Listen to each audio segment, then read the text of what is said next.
Ketika kita safar ini ternyata bisa memberikan rezeki juga kepada orang-orang yang kita datangi dari tempat kita bersafar. Contohnya saudara kita Muhammad Yusuf ini, beliau bisa mendapatkan rezeki dari ini. Ini mungkin salah satu kebaikan yang Allah berikan kepada orang-orang yang didatangi oleh para musafirin.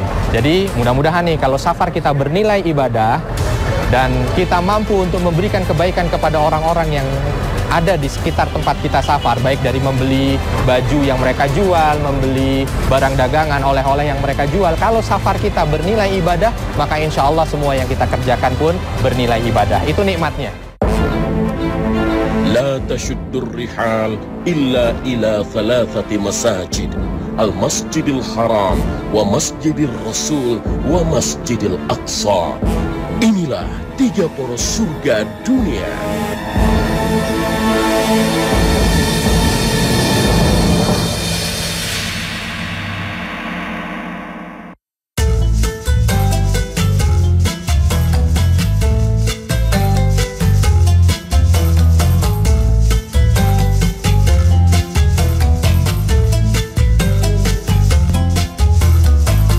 Sahabat yang dicintai Allah, sempatkanlah diri kita berkeliling kota Madinah di sela-sela waktu ibadah di Masjid Nabawi.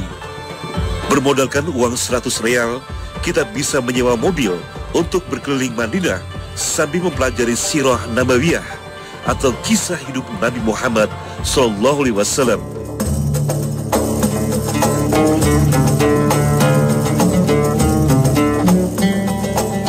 Berbeda dengan kota Makkah, kota Madinah ini terlihat lebih tertata, bangunan hotel berjajar rapi, jalanan jauh lebih bersih, dan lokasi berdagang diatur dengan baik.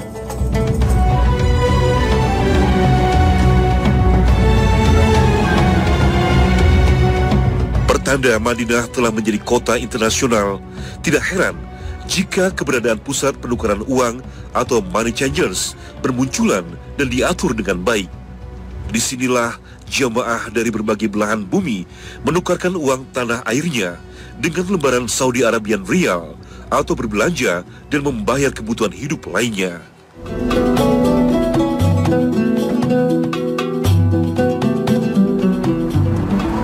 Assalamualaikum.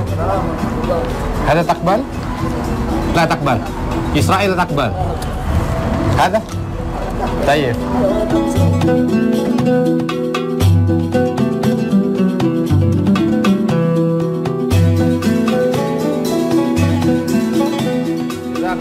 Ya, Assalamualaikum. Terima kasih. Sahabat yang dicintai Allah, alhamdulillah kita baru saja dari money changer ya. Ini biasanya kita lakukan ketika kita sedang melaksanakan safar atau traveling. Kita lagi punya uang yang tidak sesuai dengan mata uang di negara itu, maka kita tukarkan ya. Seperti ketika datang ke Madinah ini, sama. Saya tidak bawa uang real ya. Yang saya bawa tadi ada dolar 100 dan ada uang ini nih. Ini uang punya Israel ya. Uang punya Israel. Tapi ketika saya tukarkan di sini ya, karena kita habis dari Jordan kemarin menggunakan ini dari Aqsa, menggunakan uang ini, masih sisa saya ingin tukarkan. Tapi ternyata di sini tidak diterima ya. Tidak diterima, uang Israel di Arab Saudi tidak diterima. Maka saya tukarkan yang dolar. Nah, yang dolar diterima. Alhamdulillah 100 dolar dapat 373 ya. Saya mengambil pelajaran dari sini, ketika kita datang ke satu negeri, kita tidak bisa memaksakan yang pertama, uang rupiah untuk bisa dipakai. Kita mau belanja, dia bilang 100 real, kita tidak bisa. Rupiah, kadang diterima, kadang tidak. Tapi kalau seandainya tidak diterima, ya kita tidak bisa paksakan. Dan ketika kita menukar juga tidak sembarangan ternyata. Ada mata uang di beberapa negara yang tidak diterima. Al-adah muhakkamah, bahwa adat itu terkadang dijadikan sebagai hukum. Adat hukum, kebiasaan hukum. Saya datang ke sini, hukum adat di sini adalah menggunakan mata uang real.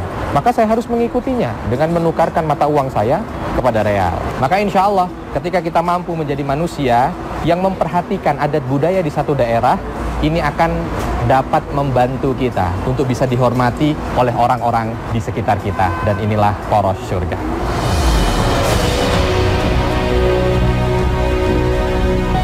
Sahabat yang dicintai Allah, di sekitar kompleks Masjid Nabawi terdapat deretan toko yang menjual aneka barang, utamanya cenderamata dan pakaian khas negeri Jazirah Arab.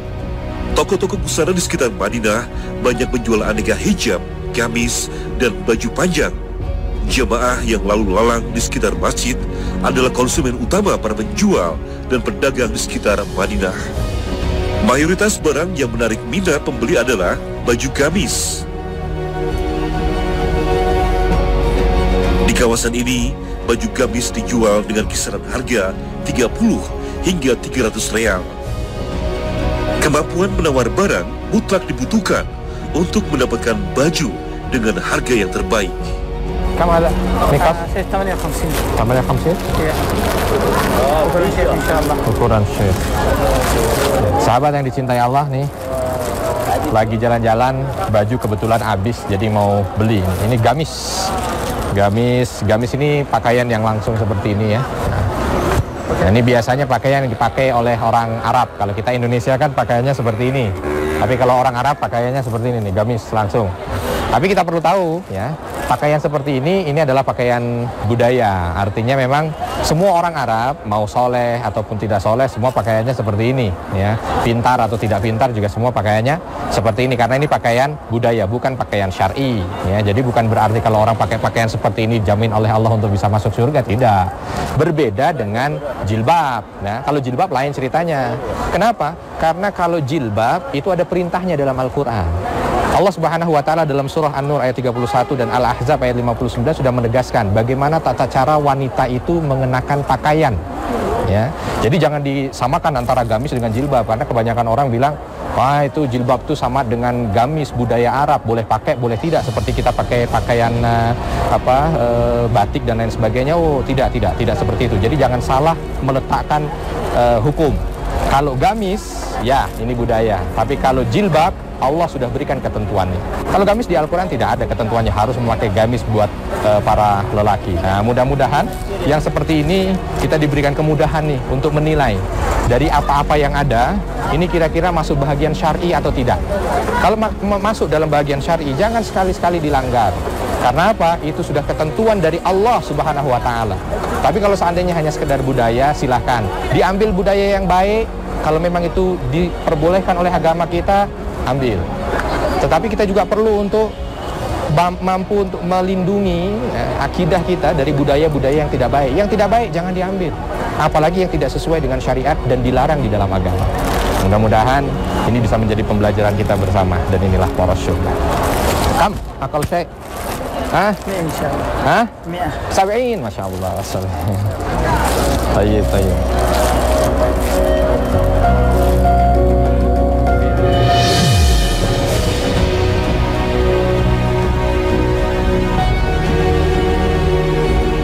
Sahabat yang dicintai Allah, setiap tahunnya Madinah dikunjungi lebih dari 2 juta orang.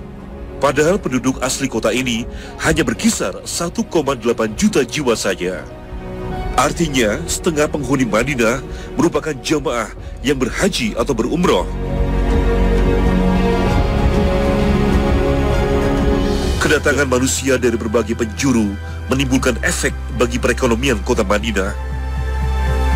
Jutaan jamaah membutuhkan penginapan, makanan, hingga cenderamata untuk sebagai oleh-oleh bagi saudara dan keluarga mereka di kampung halamannya. Maka Madinah pun berkembang menjadi kota yang menjanjikan banyak sumber ekonomi. Jutaan manusia datang untuk bekerja dan berdagang di kota ini.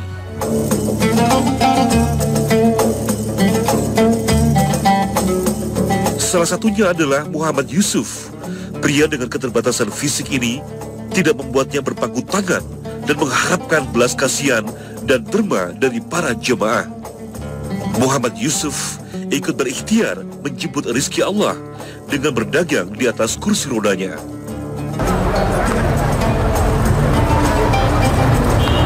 Assalamualaikum. كيف حالك؟ كيف حالك؟ بخير؟ الحمد لله. في سوا؟ في سوا في سوا 10 ها؟ في سوا 10 كم سوا 10؟ 11 ما شاء الله. كلام عربية؟ خلاص ها؟ خلاص 11 لا بأس. هذا ربا ها؟ ما شاء الله جزاكم الله خير.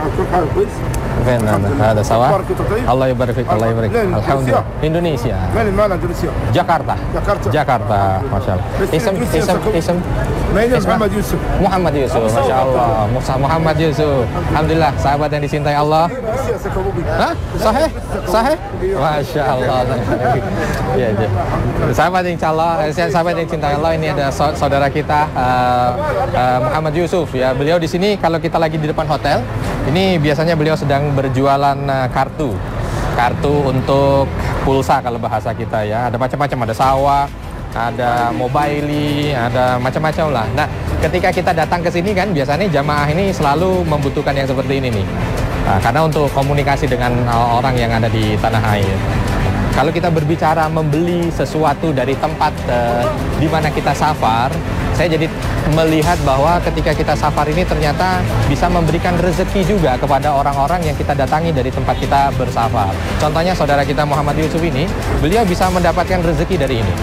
Ini mungkin salah satu kebaikan yang Allah berikan kepada orang-orang yang didatangi oleh para musafirin. Jadi mudah-mudahan nih kalau safar kita bernilai ibadah dan kita mampu untuk memberikan kebaikan kepada orang-orang yang ada di sekitar tempat kita safar, baik dari membeli baju yang mereka jual, membeli barang dagangan, oleh-oleh yang mereka jual. Kalau safar kita bernilai ibadah, maka insya Allah semua yang kita kerjakan pun bernilai ibadah. Itu nikmatnya. Ketika awal kegiatan kita awali dengan niat ibadah, maka insya Allah setiap kegiatan yang kita kerjakan, jika itu hal-hal yang bersifat mubah, itu pun akan mendatangkan kebaikan pahala untuk kita dunia dan akhirat. Dan inilah poros syurga. Dan dalam perjalanan kali ini, kami mencoba mengajak Anda mencicipi sejumlah makanan khas dari negara lain.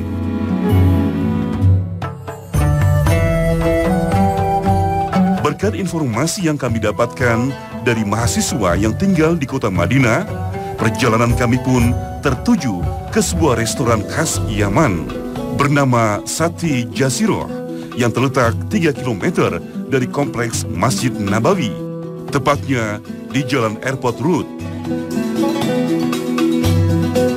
Berbeda dengan restoran lain, uniknya di restoran khas Yaman ini, pengunjung tidak ditempatkan dalam ruangan dengan meja dan kursi, tetapi kita akan ditempatkan dalam tenda private ber-AC dengan karpet.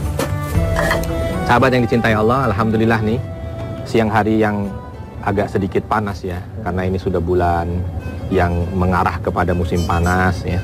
Kita mencoba untuk datang ke salah satu restoran Yaman yang kata orang sini ini terkenal di Madinah gitu.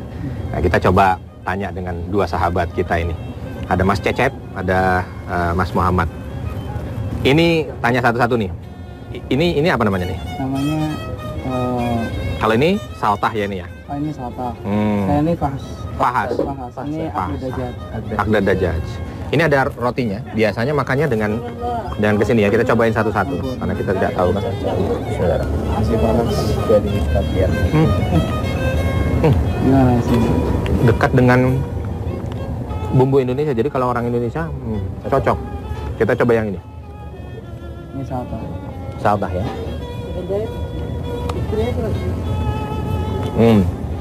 Ini pedas. Kalau yang ini pedas. Kalau yang ini agak mungkin ada bumbu jahenya yang keras gitu, jadi agak sedikit panas ya. Akdad Dajjaj ya. Ini Akad ya, sama Dajjaj. Ini akad sama Dajjaj. Ini apa? Ayam ya. Ayam. Ya. Jadi menu kita di siang hari ini menu panas ya. Tapi buat orang Indonesia sangat cocok sekali. Kita coba yang lain. Yang terakhir ini satu. Oh iya. Ini apa nih? Burma namanya. Burma. Itu panas juga, panas banget. Oh, Masya Allah. Daging. Boleh, ada kuah. tolong. Enak gurih juga. Daging ada kuahnya. Makannya pakai? Makanya Sama dengan roti juga ya? Dengan roti. Bismillahirrahmanirrahim. Coba. Nikmat. Kambingnya kerasa. Seperti kambingnya kerasa. Ini kayak sop kambing, tapi bumbunya lebih terasa lagi. Ini nasi madghut laham. madghut laham. Iya, madghut Kita laham. buka ya.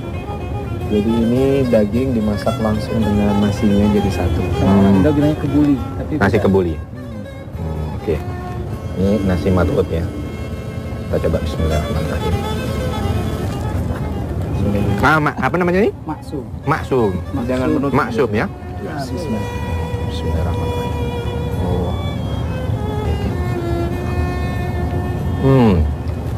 Ini makanan penutup yang sehat ya. Buah, madu, susu. Insyaallah mudah-mudahan sahabat sekalian yang datang ke Madinah, tidak ada salahnya karena Madinah ini kota di mana semua orang ada di sini ya. Kita mencoba untuk menikmati makanan-makanan yang memang dibuat langsung oleh mereka-mereka yang ada di Madinah. Di restoran makanan khas Yaman, kita akan disajikan menu sebagian besar menggunakan daging kambing atau domba. Jadi jangan sampai ada memesan berlebih, karena untuk satu porsi bagi penduduk asli negara Arab bisa dimakan untuk 2 orang Indonesia.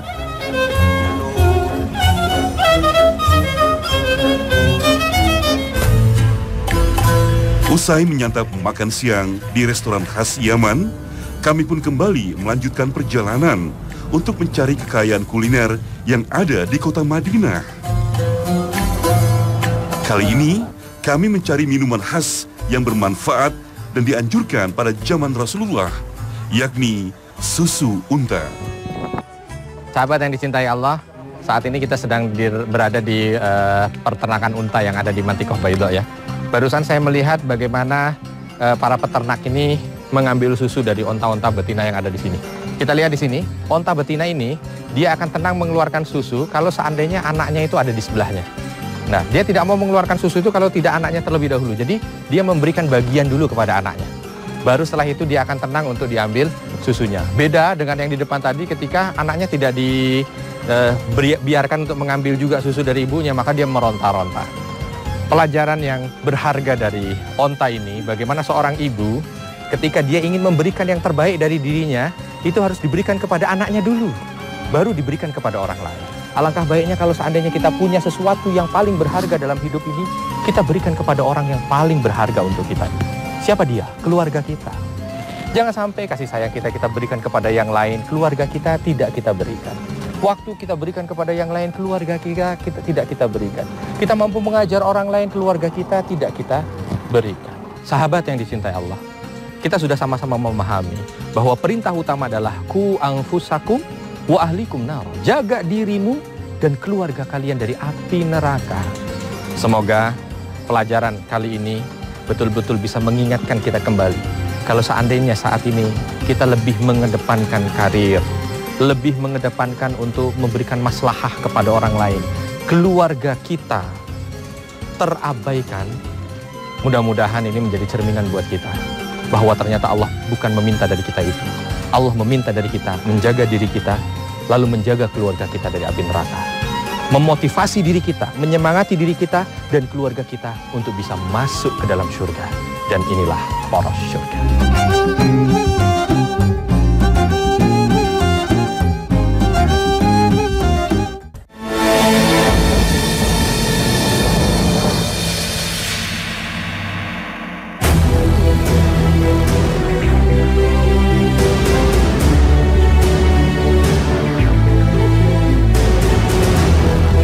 Sahabat yang dicintai Allah, sebagai tamu yang akan berkunjung ke negeri orang, maka sudah sepantasnya kita para jamaah dari Indonesia harus mengenal dulu karakter dan kebiasaan masyarakat Arab agar tidak terjadi kesalahpahaman dalam berinteraksi dengan mereka selama berada di tanah suci. Dalam berkomunikasi, masyarakat Arab sangat senang melakukan mujamalah atau berbasa basi. Berbeda dengan budaya barat yang cenderung langsung dan lugas, orang-orang Arab lebih senang banyak berbicara dan membahas berbagai hal terlebih dahulu sebelum masuk ke inti masalahnya. Sejak kecil, masyarakat Arab juga diajarkan untuk mengutarakan perasaan mereka apa adanya. Karena itulah, mereka pun terbiasa berbicara dengan suara keras dan lantang, seolah-olah seperti orang sedang marah. Bagi mereka, suara keras menunjukkan kekuatan dan ketulusan, sedangkan suara pelan adalah tanda kelemahan dan tipu daya. Selain menggunakan bahasa verbal, Masyarakat Arab juga biasa menggunakan isyarat nonverbal untuk berkomunikasi, seperti merangkul dan berpelukan sebagai bentuk keakraban, atau menggunakan isyarat tangan untuk menyampaikan permintaan maupun penolakan. Namun demikian, sebagai tamu, kita tetap harus menghormati mereka semua dengan baik tanpa membeda-bedakannya, agar sebagai tuan rumah, mereka pun mau menghormati dan ikhlas menerima kedatangan kita dengan penuh keramahan.